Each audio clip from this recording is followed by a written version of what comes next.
사사기와 룻기와 이 사무엘상하까지는 같은 연장선으로 쭉 흘러가는 시대의 흐름이 있습니다. 그래서 이 엘리라고 하는 제사장도 사장에 기록되어 있듯이 40년간 이 이스라엘의 사사로 일을 한 제사장입니다. 그래서 이 사사 시대에 암울한 죄가 완악한 시대에서 죄를 깨닫지 못하고 또 하나님을 왕으로 섬기지 못하는 왕의 제도는 있었지만 진정 누가 왕인지를 깨닫지 못하는 그러한 칠흑과 같은 어둠의 세상 속에서 하나님께서는 사사들을 보내주시고, 그리고 또 룻의 가정에 다윗의 계보를 통한 그 아들을, 또 오벳이라고 하는 아들을 보내주심을 통해서 이 어둠 속에서도 하나님은 일하시고 또 하나님의 나라를 세워나가시기를 원하시며 그 뜻을 펼치시는 과정을 우리가 쭉 살펴보았습니다. 그리고 이 사무엘상의 시대에 들어와서는 이제는 진정 사무엘을 통해서 하나님이 말씀을 회복시키시고 이스라엘을 회복시키시는 과정을 이제는 눈앞에서 명백하게 하나님이 개입하시고 임재하셔서 나타나는 역사적인 사건들이 이 사무엘상부터 기록이 되고 있어요. 그래서 하나님께서는 하나님의 말씀이 사사기 시대에는 완전히 끊어져 버렸습니다. 즉 영적인 어둠의 시대였어요. 그러나 그 어둠의 시기에서 오늘 한 여인의 기도를 통해서 하나님은 응답하시고 그 한 줄기 빛을, 우리에게 세밀한 빛을 통해서 이 어둠을 완전하게 물리치시고 다시금 하나님의 말씀의 회복의 시대를 열어가시는 하나님의 놀라운 사건들을 우리가 바라볼 수 있게 됩니다. 그래서 오늘 에브라임 산지 라마다임 소빔에 에브라임 사람 엘가나라는 사람이 있었다. 그는 여로함의 아들이요 엘리후의 손자요 도의 증손이요 숲의 현손이더라. 그래서 이 여로함, 엘리후, 도후, 숲이라고 하는 이 모든 조상들은 직업이 뭐겠어요? 제사장입니다. 제사장. 그래서 하나님의 일을 성전에서 하는 사람들이에요. 즉 성직자입니다. 그 당시에 성직자라고 하는 그 위치는 굉장히 사회적으로도 존귀함을 받는 자리예요. 권력이 있고 누구나 다 선망의 그 자리에 있는 자리입니다. 존경의 자리에 있는 자리예요. 그런데 오늘 1절에 그 에브라임 산지에 그 성에 라마다임 소빔에 에브라임 사람 엘가나라고 하는 사람을 첫 말씀으로 우리에게 주십니다. 그래서 이 엘가나의 가정을 통해서 하나님이 사무엘을 보내게 되는 그 과정을 우리에게 말씀을 주시는데, 첫 번째로 이 영적으로 어두운 이 세상 속에서 하나님께서 1절을 통해서 보여주신 부분이 뭐예요? 제사장들이 있었다라고 하는 겁니다. 이 어둠의 시대에 제사장들이 있었다. 이 사사의 시대에 제사장의 직분을 가지고 있는 사람들이 있었다라고 하는 거예요. 어둠의 시대에 말씀을 선포하고 말씀, 하나님의 뜻이 무엇인지를 밝히 깨닫게 하는 그러한 일을 하는 사람들이 있었다라고 하는 것을 보여주고 있어요. 그리고 엘가나라고 하는 이 조상 때에는 그러한 제사장의 직분을 가진 굉장히 존경스러운 집안이었다라고 하는 것을 보여주고 있어요. 그러함에도 불구하고 이 시대는 어떠한 시대였다? 2절에 보여주고 있습니다. 그에게 뭐가 있어요? 두 아내가 있었다라고 하는 거예요. 선망받고 존경받아야 될 그, 쉽게 얘기하면 지금의 목사의 가정에 세컨이 있었다, 첩이 있었다라고 성경에서는 우리에게 말하고 있는 거예요. 존경을 받고 선망의 자리에 서야 될 하나님의 일을 감당하는 성직자의 가정에 두 아내가 있었다. 1절에는 제사장을 선포하고 있지만 2절에는 그의 가정의 모습을 보여주고 있어요. 그런데 두 아내가 있었다라고 하는 그것이 우리에게는 그저 아내가 있었겠구나, 그냥 흘러 넘어갈 수 있어요. 그러나 왜 이 단어가 우리에게 찔림을 받아야 되는 단어냐면 한 아내가 있어야 되는 겁니다. 그것이 맞는 거예요. 그리고 가장 존경의 위치의 자리에 있어야 될 그 자리에 성직자로서의 모습은 한 아내를 가지고 있는 것이 맞는 것입니다. 그런데 두 아내가 있었다. 그런데 그 한 사람의 이름은 한나였고 또 한 사람의 이름은 브닌나라고 하는 이름이었다라고 하는 거예요. 그래서 한나라고 하는 이름은 은총, 하나님의 은혜라고 하는 그런 뜻입니다. 그런데 브닌나라고 하는 이름의 뜻은 모퉁이, 구석이라는 뜻이에요. 그런데 우리가 처음에 2절에는 한나 이름이 먼저 나옵니다. 그런데 그 후반절에는 누구의 이름이 먼저 나와요? 그렇죠. 브닌나 이름 나오죠. 한 사람의 이름은 브닌나라. 브닌나에게는 자식이 있고 한나에게는 자식이 없었더라. 그러니까 뭐예요? 아들이 있으면 먼저 이름이 나오는 거예요. 그러니까 이 당시에 이스라엘 사람들에게는 그 아들이라고 하는 것이 얼마나 중요한 것인가, 그리고 많은 사람들에게 가장 복의 위치에 있는 사람임을 보여줄 수 있는 자리가 아들이 있냐 없냐라고 하는 거예요. 그런데 이 한나에게는 그 은총을 받은 그 이름의 한나의 이름에는 하나님이 자식을 주지 않으셨어요. 누가요? 하나님이 주지 않으셨어요. 그래서 저는 많은 고민을 했습니다. 왜 하나님은 우리의 이름에 맞게끔 은총을 주시고 은혜를 주시고 넘치도록 복을 주셔야 되는데 왜 은혜를 받아야 될 그 이름에는 고난을 주시고 아픔을 주시고 심히 괴로움을 주시는지에 대한 그러한 고찰을 해봤어요.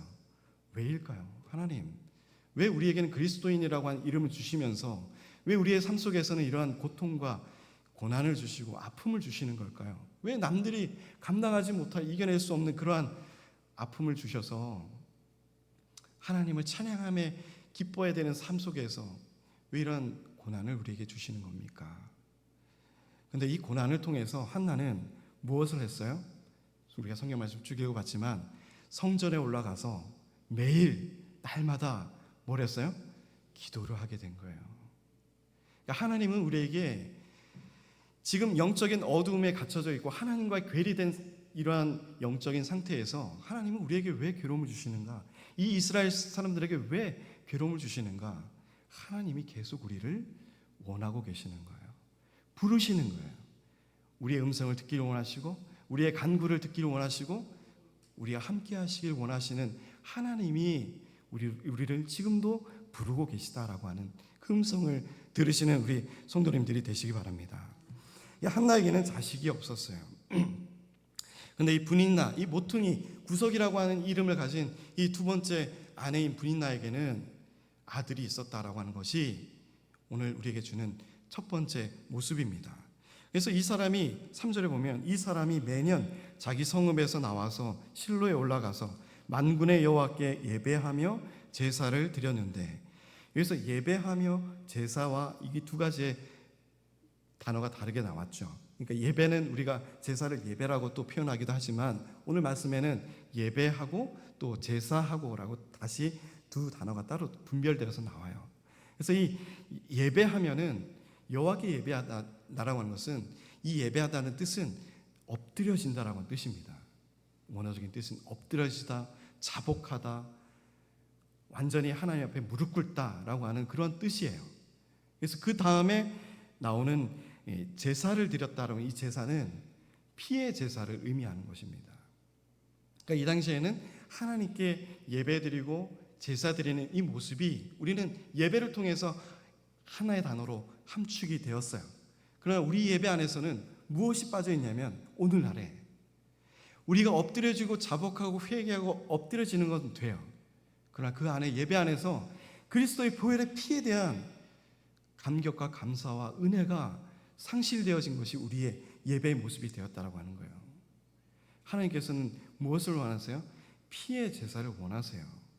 그 피의 제사를 우리 예수 그리스도를 통해서 화목제물로 완전하게 이루어 주셨어요. 그러나 우리의 삶에 하나님께 드려진 예배의 모습 안에서는 그 피에 대한 감사와 은혜가 너무나도 작게 되어져 버렸어요. 엎드려지고 나와서 하나님의 이름을 부르는데 내가 왜 어떻게 이 자리에 오게 된지에 대한 감사와 은혜가 너무나도 소실되어지고 작아져 버린 것이 오늘날의 예배의 모습이 되었습니다. 그러니까 예배 안에서 예수님의 이름이 점점 작아지고 있어요. 예수님의 삶과 예수님의 은혜가 우리와 함께 하시는 하나님이 임마누엘의 그 하나님의 이름이 우리의 삶 속에서 점점 멀어지고 있는 거예요. 오늘 여호와의 제사장 엘가나는 매년 자기 성읍에서 나와서 예배하며 제사를 드렸고, 엘리의 그 두 아들도 홈리와 비나스라고 하는 아들이 있었지만 그들도 제사장이었고 여호와의 제사장으로 거기에 있어서 늘 제사를 드렸다. 늘 제사를 드렸다. 성직자로서 늘 제사를 드렸지만 그의 가정에는 두 아내가 있었다. 뭔가 늘 상반되죠. 어울리지가 않아요. 오늘 성경에도 한나에게는 없고 브닌나에게는 있고, 그리고 이 엘리라고 하는 제사장에는 두 아들이 있고, 그런데 오늘 이 성경의 구절을 보면 이 안에는 뭐뭐가 없고 라고 하는 것이 기록이 되어야 돼요. 근데 여기는 빈칸이 있는 거예요. 이 빈칸에 대한 우리의 궁금점을 찾아야 됩니다. 엘리에게는 두 아들이 있고 그리고 누구에게는 없고, 이것을 우리가 오늘 말씀 안에서 찾아야 돼요. 그래서 쭉 5절에 보시면, 4절에 보시면 엘가나가 제사를 드리는 날에는 제물의 분깃을 그의 아내 브닌나와 그의 모든 자녀에게 주고 한나에게는 갑절을 주니 두 배를 주었어요. 두 배. 그래서 이 에브라임이라고 하는 뜻도 두 배의 땅, 두 배의 결실이라고 하는 그런 뜻입니다. 이 한나에게는 두 배를 주었어요. 그러니까 이 엘가나가 브닌나와 한나 중에 누구를 더 사랑하는 거예요? 한나를 더 사랑하고 있다는 거예요. 그 사랑하는 마음이 표현으로 나타나게 되는 거예요. 물질로 나타나게 되는 거예요. 그러니까 우리가 누구를 더 사랑하고 아끼는 사람들을 보면 마음만에 그쳐진 것이 아니라 물질로 표현하죠. 내가 아껴 있다가 꼬깃꼬깃했다가, 우리 할머니 같은 경우에는 그 깊은 치마 속에서 쌈짓돈을 꺼내가지고 꼬깃꼬깃해진 그 5,000원, 1,000원짜리를 손주에게 주면서 맛있는 거 사 먹어라. 그 마음이 없으면 이 물질로 나오는 게까지가 쉽게 되지 않습니다. 그러니까 이 엘가나도 브닌나보다는 한나를 더 많이 사랑했어요. 그러니까 갑절로 더 사랑한 거예요. 물질도 갑절로 주는 걸 보니 갑절로 더 사랑한 거예요. 이는 그를 사랑함이라라고 기록이 되어 있습니다. 5절에 한나에게는 갑절을 주니 이는 그를 사랑함이라. 그러나 여호와께서 그에게 뭘 못하게 됐어요? 임신하지 못하게 하시니라고 했습니다. 누가 하신 거예요? 하나님이 하신 거예요. 왜 엘가나라고 하는 아끼는 이 여자에게 하나님은 왜 이런 수치스러움과 고난을 주셨을까?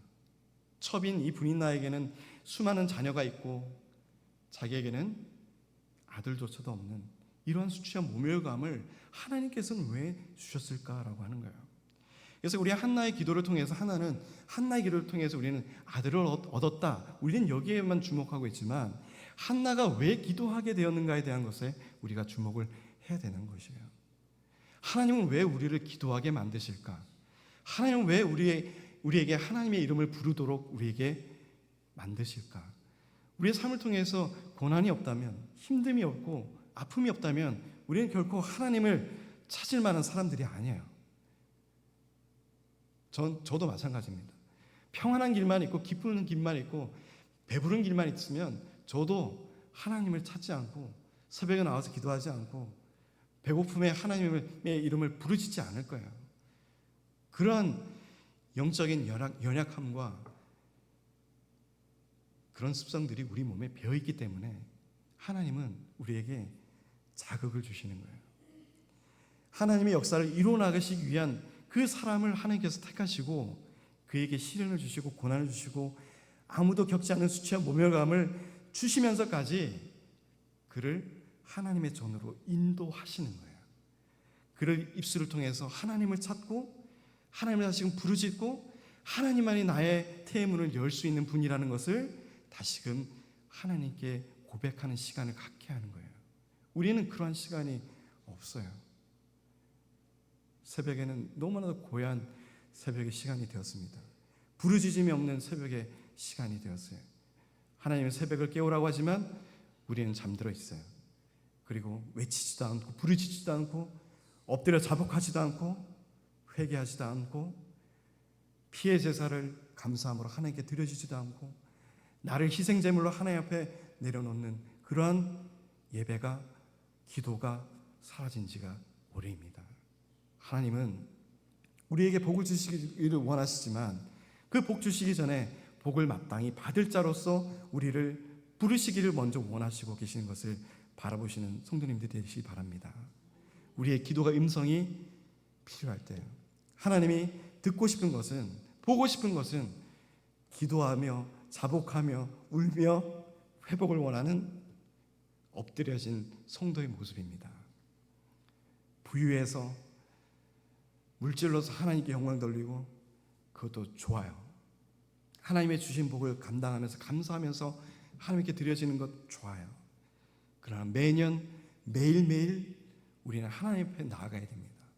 하나님 앞에 나아가면서 그 감사함의 예배와 제사를 회복해야 되는 거예요.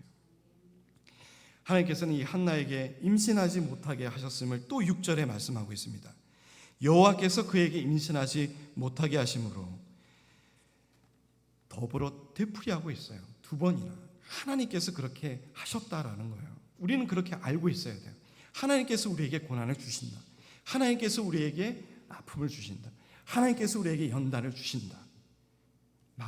사단의 시험과 마귀의 올무가 아니라 하나님께서 우리를 일으켜 세우시기 위해서 그 어둠의 영적 세계에서 짓눌려 있던 이 이스라엘을 다시금 회복시키기 위해서 한나의 이 한 여인을 통해서 부르시고 그 여인에게 아픔을 주시면서 모멸과 수치감을 느끼게 하면서 한 가정 안에서 다른 모습과 축복을 보여주면서 이 한나에게 아들보다도 먼저 하나님께 나아가길 원하는 하나님을 볼 수가 있어요. 6절을 보면 그의 적수라고 표현합니다. 그의 적수. 얼마나 미웠을까요? 한 가정 안에서 얼마나 시기하며 질투하며 미웠을까요? 그 미움이 가득한 한나. 그의 모습을 우리가 머릿속에 그려야 됩니다. 적수인 브닌나가 그를 심히 격분하게 하여 괴롭게 하더라. 한 가정 안에서 나를 심히 괴롭게 하고 격분시키는 사람이 매일매일 있다 생각해 보세요. 얼마나 괴롭겠어요. 마음이 편안하고 기뻐해야 되는데, 사랑을 받음으로 행복해야 되는데, 한나에게는 엘가나의 사랑으로는 회복할 수 없는 격분과 아픔과 고통과 내 마음을 경황시키는 그러한 스트레스들이 가득해 있는 여인이었습니다. 근데 7절에 보니 매년 한나가 여호와의 집에 올라갈 때마다 남편이 그같이 하매 브닌나가 그를 격분시키므로 그가 울고 먹지 아니하니 그의 남편 엘가나가 그에게 이르되 한나여 어찌하여 울며 어찌하여 먹지 아니하며 어찌하여 그대 마음이 슬프냐 내가 그대에게 10아들보다 낫지 아니하냐 하니라. 엘가나는 한 가정의 가장이지만 그 여인의 아픔에 대한 그 원초적인 근본적인 그 이유를 알지 못하는 거예요. 분인을 통해서 많은 가정 아이들과 자녀가 있으니까 그 자녀에 대한 그러한 이 고통과 슬픔을 또 그에 대한 수치와 모멸감을 엘가나는 그녀를 사랑하지만 그녀를 진정 품고 있지 못하는 것을 볼 수 있어요. 그러니까 엘가나라고 이 제사장도 두 아내를 취한 것 자체가 하나님 보시기엔 기뻐함의 그 제사장의 모습이 아니다라고 하는 거예요. 그러하니 자신의 가정에 두 여자가 있어도 그 한 여자의 자기가 진짜 사랑한다고 하지만 사랑하는 그 여자의 그 마음의 아픔을 헤아릴 수 없는 그런 영적인 상태가 있는 것이 지금 엘가나의 모습이다라고 하는 겁니다. 이러한 사람들이 어찌하여 이스라엘 백성들을 이끌어내고 그들의 영적 회복을 위해서 하나님의 이름을 선포하면서 설교할 수 있겠어요? 회복이 어떻게 일어날 수 있겠어요? 가정에도 회복이 일어나지 않는데 어찌 교회가 회복이 될 수 있겠어요? 우리에게 이 거울의 모습을 비춰봐야 됩니다. 가정이 교회고 교회가 가정이라고 우리가 외치고 있지만 진정 우리가 가정의 회복을 위해서 얼마나 세밀하게 우리의 사람들을 살피고 우리의 가족을 살피고 있느냐라고 하는 거예요. 9절에 보시면 그들이 실로에서 먹고 마신 후에 한나가 일어나니 그때 제사장 엘리는 여호와의 전 문설주 곁에 의자에 앉아 있었더라. 한나가 마음이 괴로워서 여호와께 기도하고 통곡하며 라고 했어요. 이 실로라고 하는 것은 예배하는 곳인데 먹고 마신 후에 한나가 일어나서 이제 기도하러 갔죠. 근데 엘리는 여호와의 전 문설주 곁 의자에 앉아 있는 모습을 볼 수 있어요. 그래서 나중에 이 엘리가 이 아들의 죽음의 소식을 들었을 때도 이렇게 의자에 앉아 있다가 꼬그려 넘어져서 목이 부러져 죽습니다. 이 엘리라고 제사장의 역할은 뭐예요? 가서 기도하고 하나님께 예배드리고 거기에 집중해야 될 사람이에요. 근데 전에 있는 문설주 앞에 의자에 앉아가지고 있는 거예요. 앉아있는데 한 여인이 들어가서 기도를 하고 있는 모습을 보게 됩니다. 10절에 한나가 마음이 괴로워서 여호와께 기도하고 통곡하며, 11절에 서원하여 이르되 만군의 여호와여, 만일 주의 여종의 고통을 돌보시고 나를 기억하사 주의 여종을 잊지 아니하시고 주의 여종에게 아들을 주시면 내가 그의 평생의 그를 여호와께 드리고 삭도를 그의 머리에 대지 아니하겠나이다. 오늘 이 한나의 기도를 보면 나실린으로서 자기 아들을 드리겠다라고 하는 기도가 나와요. 그런데 보세요. 하나님이 처음에 우리에겐 아들이 필요한 거예요. 아들만 주시면 되는 거예요. 근데 한나의 기도는 변했어요. 어떻게 변했어요? 이 아들을 하나님께 드리겠습니다. 하나님의 사람으로 평생을 살아가도록 나실린으로서 하나님께 드리겠습니다. 이 사매를 통해서 하나님의 일꾼을 세워주시고 하나님의 일을 감당할 수 있도록, 말씀을 선포하도록, 이스라엘 백성을 변화시켜 나갈 수 있도록 하나님의 사람으로 하나님께 드리겠습니다 라고 하는 결단의 기도가 오늘 나타나고 있어요. 그전에는 울며 하나님께 기도했을 거예요. 하나님 아들만 주세요. 제가 이 수치와 모멸감을 이겨낼 수 있는, 이 분인 나라부터 올 수 있는 이러한 수치와 모멸감을 벗겨내버릴 수 있는 아들만 주시면 너무나도 좋겠어요 라고 하는 기도였어요. 그러나 기도를 하면 할수록 하나님의 뜻을 우리가 찾게 되는 거예요. 하나님이 나를 통해서 무엇을 원하시는지를 깨닫게 되는 거예요. 왜 우리의 가정에 나를 통해서 이러한 고난을 주실까? 왜 나를 통해서 이 가정에 나를 통해서 기도하게 하실까? 브린나와 엘가나가 기도했다라고 하는 얘기는 없어요. 제사는 드렸다, 예배는 드렸다 했지만 나와서 성전에 기도했다라고 하는 말씀이 없어요. 그러나 오직 한 사람, 하나님께서는 한나를 통해서 기도하게 만들으셨어요. 아들을 달라는 기도를 통해서 하나님과 계속적으로 영적인 만남을 이뤄나가요. 처음에는 아들을 원하는 단순한 기도였지만 그 안에서 깨닫게 됩니다. 이 완악한 사사의 시대에 이 엘가나라고 하는 이 제사장의 가정에 누가 필요하다? 하나님의 말씀을 회복시킬 아들이 필요하다. 하나님은 그것을 원하신다. 그래야 나에게 고통을 주시고 아픔을 주신다. 한나는 깨닫게 되는 거예요. 뭘 통해서요? 기도를 통해서 깨닫게 되는 거예요. 하나님과 대화하고 음성을 나눔을 통해서 이루어지는 거예요. 우리는 나와서 기도하지만 하나님의 뜻을 찾기가 어려워요. 금방 찾기가 어려워요. 하나님은 빨리 우리에게 응답해 주지 않으세요. 한참 있다가 때로는 너무나도 10년, 20년이 지나서 응답하실 때도 있어요. 우리 권사님이 그래요. 제가 정말 10년 전에 울며 불며 막 주저앉으면서 쓰레기 봉지를 집어 던지면서 기도하는 게 제발 찬양의 은사 있으시고 힘 있는 그런 분을 보내주세요 했던 기도가 정말 10년, 20년이 지나서 응답해 주셔서 권사님을 저를 보내준 줄 믿습니다. 그러니까 우리는 하나님의 음성과 응답을 바로 들으면 좋겠지만 하나님은 그러지 않으세요. 그러니까 뭐예요? 뭘 해야 돼요? 그 전에 끊임없이 하나님을 두들겨야 돼요. 천국은 뭐예요? 침노하는 자예요. 침노는 뭐예요? 공격하는 거예요. 두들기고 부시고 내가 막 나아가서 싸우는 거예요. 그러한 자의 것이 천국이다라고 우리에게 말씀하세요. 하나님께 매달리고 붙들리기 위해서는 그러한 능동적인 자세가 필요한 것입니다. 그러니까 그 능동적인 자세가 우리가 가장 먼저 펼칠 수 있는 건 뭐예요? 기도하는 거예요. 하나님, 저는 이게 필요합니다. 이걸 원합니다. 하나님은 원하시는 게 뭐예요? 하나님, 이 가정에 저는 너무나도 수치스럽고 저는 아들을 낳을 수 없는 태가 끊긴 여인이지만 하나님께서 나를 통해서 무언가를 이뤄내실 줄 믿습니다. 그 간절한 소망을 가지고 하나님을 붙들고 매일같이 하나님의 이름을 붙들며 나아갈 때 하나님은 그에게 응답하시는 거예요. 하나님의 하신 일을 하나님이 거두십니다.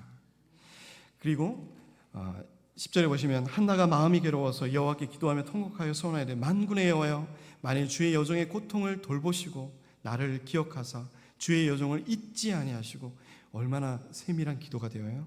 주의 여종에게 아들을 주시면 이제는 내가 그의 평생에 그를 여호와께 드리고 삭도를 그의 머리에 대지 아니하겠습니다.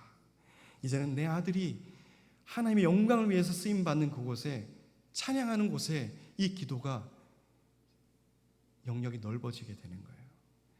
나를 위한 기도에서 이제는 하나님이 무엇을 원하시는가의 기도의 영역으로 넓어지게 되는 거예요. 그것이 하나님께서 원하시는 기도라고 하는 거예요. 우리에게 고난을 주시고 아픔을 주시고 눈물을 흘리게 하시는 것은 하나님의 뜻을 발견하라고 우리에게 계속 찌르시는 거예요. 하나님이 원하시는 진정 기뻐한 뜻이 뭔 줄 아니? 우리에게 계속적으로 녹화하시는 거예요. 두들기시는 거예요. 우리는 기도를 통해서 그의 음성을 들을 수가 있습니다.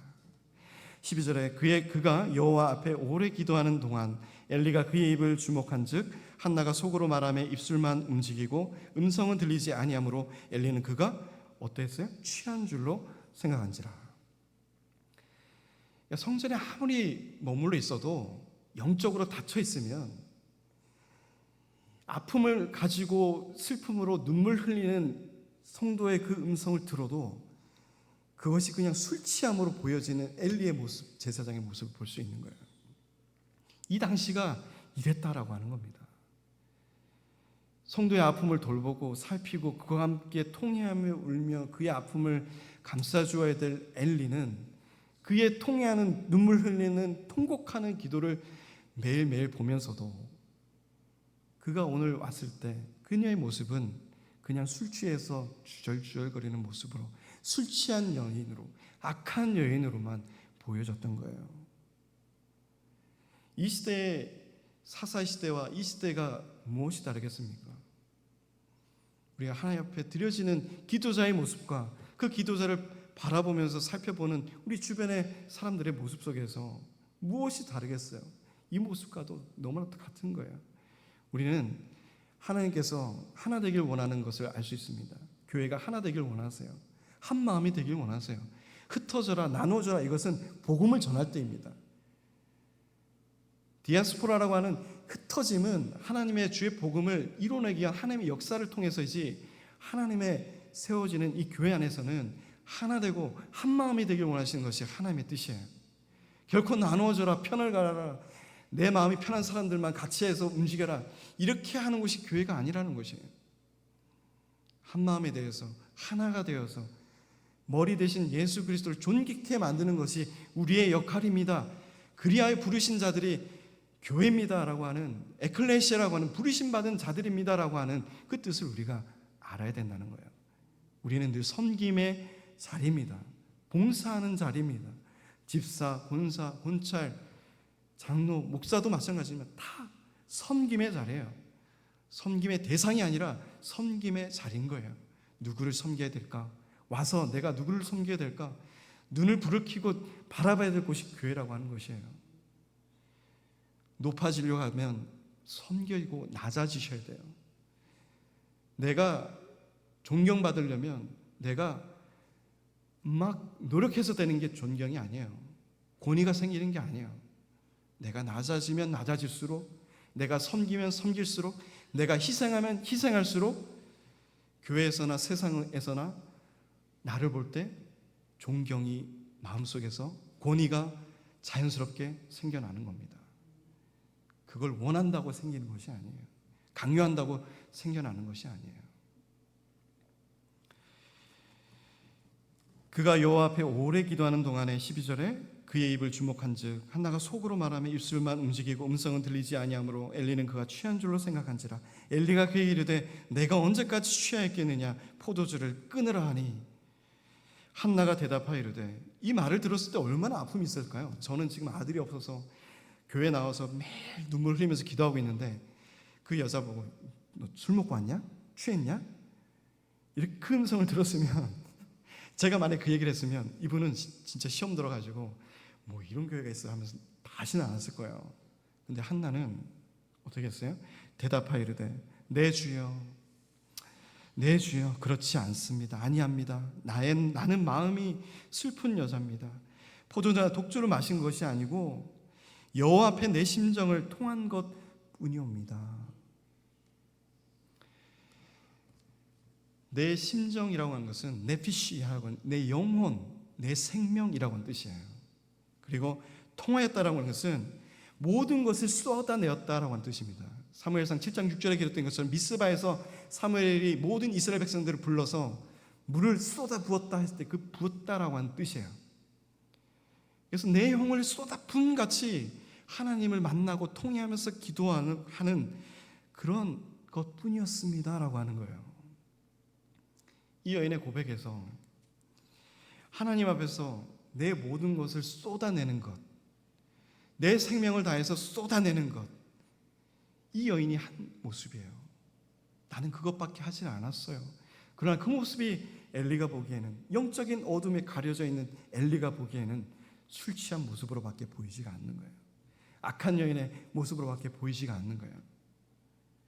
우리는 어떠한 모습입니까? 오늘 한나처럼 내 영혼을 다 쏟아부은 같이 하나님께 나아가서 하나님의 이름을 부르짖으며 나의 아들을 통해서 하나님의 역사를 이루어 나가는 그 큰 뜻을 가지고 기도하는 자입니까? 아니면 내 먹을 것, 입을 것, 마실 것을 위해서, 내가 가지고 있는 건강을 위해서 내 눈앞에서만 가지고 있는 욕심을 채워나가기 위한 간절한 기도만이, 그것이 기도만인 줄 알고 예배에 나오고 있지 않습니까? 라고 하는 겁니다. 16절에 당신의 여종을 악한 여자로 여기지 마옵소서. 내가 지금까지 말한 것은 나의 원통함과 격분됨이 많기 때문입니다. 17절에 엘리가 대답하여 이르되 평안히 가라. 이스라엘의 하나님이 내가 기도하여 구한 것을 허락하시기를 원하노라 하니. 이것은 단순한 그냥 축복이에요. 이것이 막 진심이 담겨 있어서 그렇게 원하는 이가 아니라 그냥 형식적인 인사말인 거예요. 18절에 이르되 당신의 여종이 당신께 은혜를 입길 원하나이다 하고 가서 먹고 얼굴에 다시는 근심빛이 없더라. 여기서 말하는 은혜는 하나님이 우리에게 주시는 그 큰 원어적인 은혜가 아니라 위에 있는 주인들이 베푸는 은총, 작은 은총이라고 하는 그런 뜻입니다. 그래서 이 여종이 당신께 은혜를 입기 원합니다 하고 가서 먹고, 이제는 먹고 얼굴에 뭐가 없어요? 근심빛이 없더라. 우리 교회가 조명이 좀 어둡긴 해서 얼굴이 늘 거무적적하게 보이고 밝게 안 보이지만 그것을 통해서 늘 조명이 어두워서 근심이, 우리 권사님은 늘 밝으세요. 조명이 바닥에서 하나 더 켜지는 것 같아요. 그래서 남자들 같은 경우는 그래요. 뭐 화장을 해요, 뭐 메이크업을 해요. 어두울 수밖에 없어요. 칙칙할 수밖에 없어요. 그런데 뭘 통해서만이 우리의 얼굴을 근심 없게 만들 수 있어요?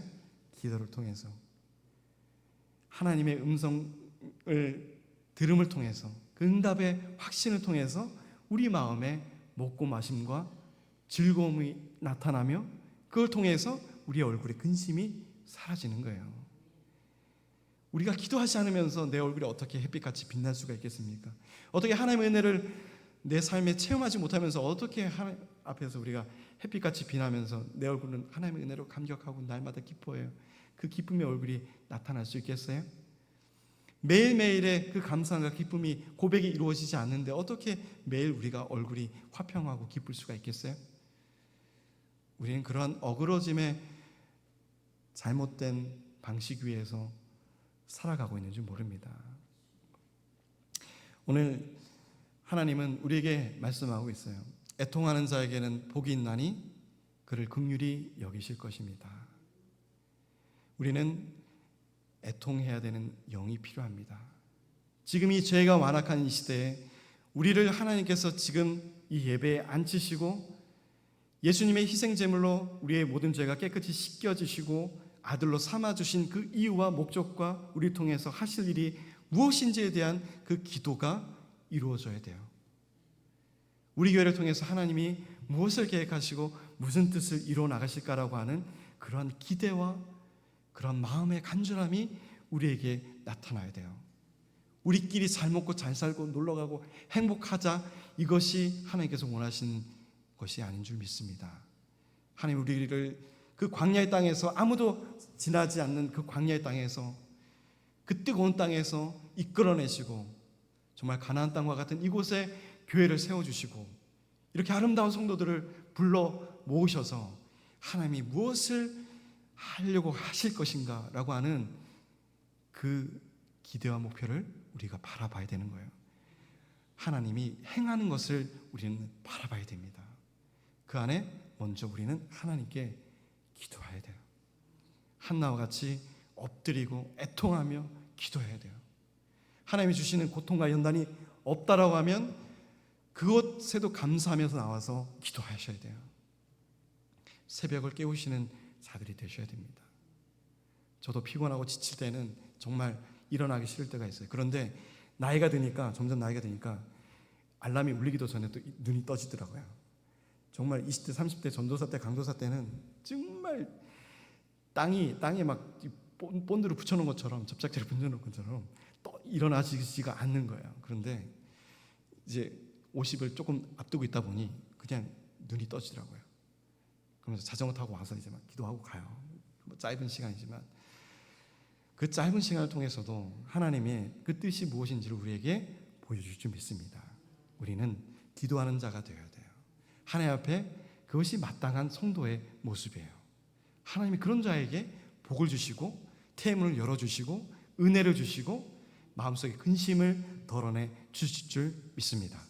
이런 영적인 어둠에 갇혀있는 이 현대시대에 한 줄기 빛과 같이 우리의 기도를 통해서 막혀있는 터널을 뚫으시고 그 안에 시원한 공기와 빛을 공감하며 같이 소통하는 내 마음이 오늘 내 심정을 통한 것뿐, 이 한나의 고백처럼 하나님과의 막혀져 있는 하나님의 그 마음속의 답답함, 오늘 그 엘리에겐 두 아들이 있었지만 하나님에게는 하나님의 말씀을 전할 사역자가 없었더라. 그것이 바로 그 빈칸의 모습인 거예요. 하나님의 한나의 이 심정을 통하는 기도를 통해서 한나는 하나님의 마음을 알았던 거예요. 하나님이 이 영적인 어둠의 사사시대에 기도하는 자가 없고 말씀을 전하는 자가 없고 말씀에 일꾼이 없는 그것을 보면서 하나님의 이 답답함을 한나는 알게 된 거예요. 그리하여 하나님의 그 마음을 꿰뚫는, 하나님과 나의 마음이 서로 합하여지는 그 기도가 이루어져서 하나님은 응답하신 거예요. 누구를 줘요? 사무엘을 주게 되는 거예요. 사무엘을 주셔서 이제 이스라엘의 회복이 나타나는 놀라운 역사가 그 다음 편에 이어지게 됩니다.